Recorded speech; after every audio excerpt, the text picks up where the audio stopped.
Predstavljajte si, da oseba pred nami nenadoma pade po tleh, se ne odziva in ne diha normalno. Kaj naredimo? Tukaj nastopi veriga preživetja. Ima 4 člene in vsak je zelo pomemben. 1. člen. Zgodnje prepoznavanje in klic na pomoč.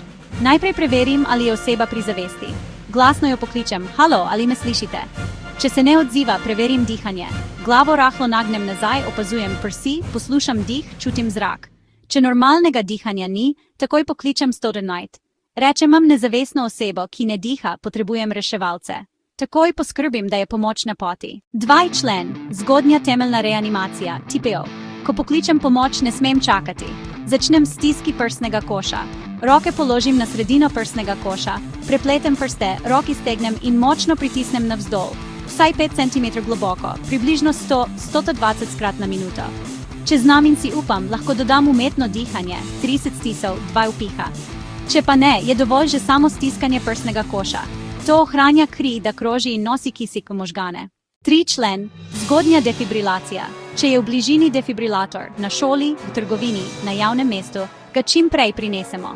Prižgemo ga, sledimo navodilom naprave. Ona sama pove, kje nalepiti elektrode in kdaj se odmakniti.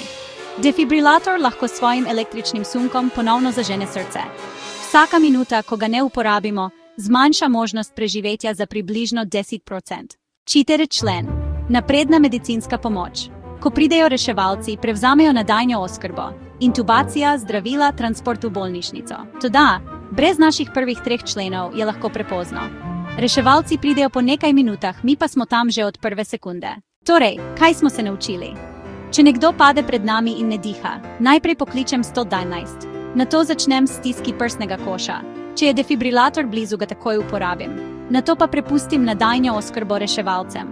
To je veriga preživetja.